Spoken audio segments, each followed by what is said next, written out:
Welcome to everybody to my channel. তো এখন যে বিষয়টা নিয়ে আলোচনা করব সেই বিষয়টা হলো হাইপোসাইক্লয়েড। তো হাইপোসাইক্লয়েড আঁকার জন্য একইভাবে আমরা 36 ডিগ্রি অ্যাঙ্গেল এঁকেছি দুদিকে এবং একটা বৃত্ত এঁকে তাকে সমান 12 ভাগে ভাগ করেছি। একইভাবে নামকরণ করে তৈরি বিন্দুর নামকরণ করে দিয়েছি। এবার সেন্টার দিয়ে একইভাবে আগের ভিডিওতে যেমন করেছি বৃত্তচাপ আঁকলাম। তারপরে আমরা প্রতিটা বিন্দু দিয়ে একইভাবে বৃত্তচাপ ধাপে ধাপে গত ভিডিওতে যেমন এঁকেছিলাম একইভাবে এই ভিডিওতে আমরা একইভাবে প্রতিটা বিন্দু দিয়ে আমরা বৃত্তচাপ এঁকে দিচ্ছি।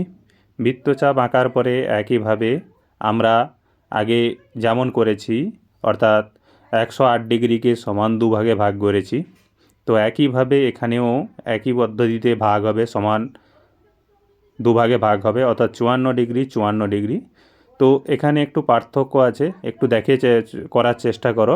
প্রথমে আমরা মিডল বরাবর 90 ডিগ্রি অ্যাঙ্গেল আঁকছি, সেখানে আমরা পেন্সিল কম্পাসের সাহায্য নিয়েছিলাম। এখানে আমরা একই পদ্ধতি, শুধুমাত্র পদ্ধতিটা এইটা পাল্টে দিচ্ছি, ওটা স্কেলের সাহায্যে এঁকে নিচ্ছি অ্যাঙ্গেল, আর ওটা পেন্সিল কম্পাসের সাহায্যে এঁকে দিচ্ছি। একবারে উপর পর্যন্ত আমরা অ্যাঙ্গেলটা যুক্ত করে দিলাম। এরপরে দুদিকে 54 ডিগ্রি হয়ে গেল। তো 54 ডিগ্রিকে আমরা সমান বাম দিকে সমান 6 ভাগে এবং ডান দিকেও সমান 6 ভাগে ভাগ করছি। তো প্রতিটা কোণের মান হবে তাহলে 54/6, অর্থাৎ প্রতিটা কোণের মান 9 ডিগ্রি করে। একইভাবে বাম দিকটা রেডি করছি, একইভাবে আমরা ডান দিকটাও রেডি করব 9 ডিগ্রি করে, অর্থাৎ 9 6 54। তাহলে আমাদের দুদিকে 54 এবং 54 টোটাল হলো 108 ডিগ্রি। এরপরে ওই বিন্দু দিয়ে স্কেলের সাহায্যে, অর্থাৎ ডায়াগোনাল স্কেলের সাহায্যে আমরা বিন্দুগুলোকে যুক্ত করে দিচ্ছি সরল রেখা দ্বারা। একে একে ধাপে ধাপে আমরা যুক্ত করে নিচ্ছি। যুক্ত করে নেওয়ার পরে আমরা গত ভিডিওতে যেমন করেছিলাম, তো একই পদ্ধতি, শুধু একটু উল্টো রকমভাবে আসতে হবে আমাদের। তো সেটা তোমরা দেখে করার চেষ্টা করো যেমনভাবে করছি। এটা আগে কমপ্লিট হোক, তারপরে আমরা পরবর্তী ধাপে আসছি। তো ডান দিকটা আমাদের কমপ্লিটের পথে। একইভাবে আমরা বাম দিকটাও রেডি করব। বাম দিকটা প্রতিটা 9 ডিগ্রি করে যুক্ত করে নিচ্ছি।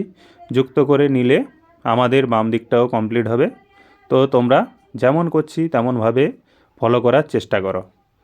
তো এবারে এই যে প্রতিটা বিন্দু পরস্পরকে ছেদ করছে, তো সেইখানে নামকরণ করব, অর্থাৎ গত ভিডিওতে যেমন করেছিলাম C0, C1, C2, C3, C4, C5, C6, C7, C8, C9, C10, C11, C12। এরপরে আমরা কি করব, পেন্সিল কম্পাস নিলাম। পেন্সিল কম্পাসের সাহায্যে বৃত্তের ব্যাসার্ধ নিলাম। ব্যাসার্ধ নেওয়ার পরে 1 নম্বর যে C1 বিন্দুতে পেন্সিল কম্পাস বসিয়ে একইভাবে 1 এবং 11 নম্বর বিন্দু দিয়ে যে বৃত্তচাপটা গেছে সেখানে কাটলাম। একইভাবে 2 এবং 10 নম্বর C2তে বসিয়ে 2 এবং 10 নম্বর বিন্দুতে যে বৃত্তচাপটা গেছে, এই বৃত্তচাপ যে কোনো জায়গায় পেন্সিল কম্পাস আমাদের বৃত্তচাপ একটা কাটবে। একইভাবে 3 এবং 9 নম্বর বিন্দু দিয়ে যে বৃত্তচাপটা টেনেছি, তো সেটাও একইভাবে C3তে বসিয়ে কাটা হবে। একইভাবে C4এ বসিয়ে 4 এবং 8 নম্বর বিন্দু দিয়ে যে বৃত্তচাপটা গেছে, একইভাবে সেখানেও একটা জায়গায় ক্রস করবে। 5 এবং 7 নম্বর বিন্দু দিয়ে C5এ বসিয়ে একইভাবে কাটা হবে। একইভাবে C7এ বসিয়ে 7 এবং 5 নম্বর বিন্দু দিয়ে যে সরল রেখাটা গেছে ওখানে কাটবে। একইভাবে 6 নম্বর বিন্দুতে দিয়ে গেছে, 6 নম্বর বিন্দুতেও কাটবে এবং 8 এবং 4 নম্বর বিন্দু দিয়ে কেটে C8 দিয়ে সেও বৃত্তচাপ কাটবে এবং C9 দিয়ে 9এ বসিয়ে একইভাবে 9 এবং 3 নম্বর বিন্দুতে যে সরল রেখাটা গেছে সেখানেও ক্রস করবে। একইভাবে 2 এবং 10 নম্বর বিন্দু দিয়ে যে সরল রেখাটা গেছে C10 বসিয়ে সে বিন্দুতেও কাটবে। একইভাবে 11 বিন্দু দিয়ে যে 11 এবং 1 নম্বর বিন্দু দিয়ে যেটা গেছে সে একইভাবে কাটবে এবং 12 নম্বর বিন্দু দিয়ে যেভাবে গেছে 12 নম্বর বিন্দু দিয়ে কাটবে। এরপরে আমরা ফ্রেঞ্চ কার্ভের সাহায্য নিচ্ছি, অর্থাৎ স্মুথ কার্ভ।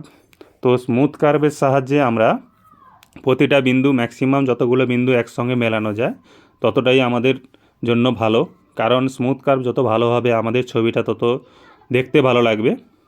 তো একইভাবে ধাপে ধাপে প্রতিটা বিন্দু একসঙ্গে যুক্ত করা সম্ভব নয়। তো আমরা ধীরে ধীরে ধাপে ধাপে একটা করে বিন্দুকে যুক্ত করে নিচ্ছি, 1, 2, 3 যেভাবে যতগুলো সম্ভব যুক্ত করে নিচ্ছি। যুক্ত করে নিলে আমাদের হাইপোসাইক্লয়েড রেডি হবে। তো আমরা এখন ডান দিকটা রেডি করছি। তো তারপরে আমরা বাম দিকটা রেডি করব। ডান দিকটা রেডি হয়ে গেছে বেশিরভাগটা, একইভাবে বাম দিকটাও রেডি করছি। বাম দিকটা কিছুটা রেডি হয়েছে এবং যতটা স্মুথ কার্ভের সাহায্যে যুক্ত করে দেওয়া যায় ততটাই ভালো।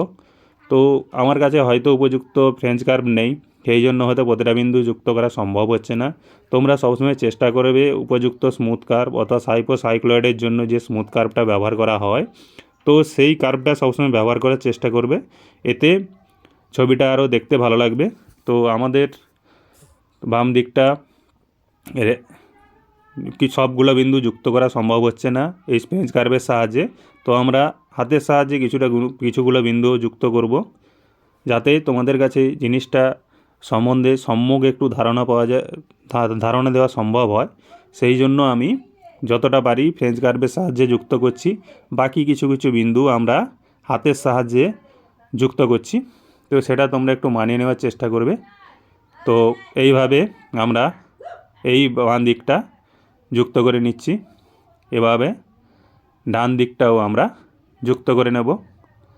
তো এটা আমাদের মোটামুটি স্মুথ কার্ভ রেডি, অর্থাৎ হাইপোসাইক্লয়েড কার্ভ যেটা কার্ভটা রেডি হয়ে গেল।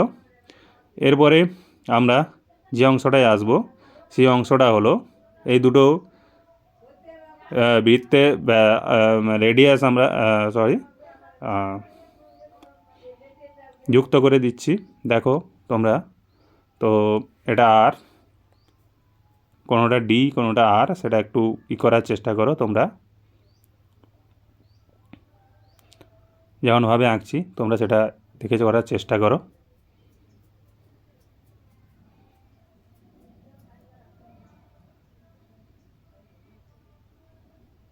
তো এটা আমাদের কমপ্লিট হয়ে গেলে মোটামুটি হাইপোসাইক্লয়েড কমপ্লিট। তো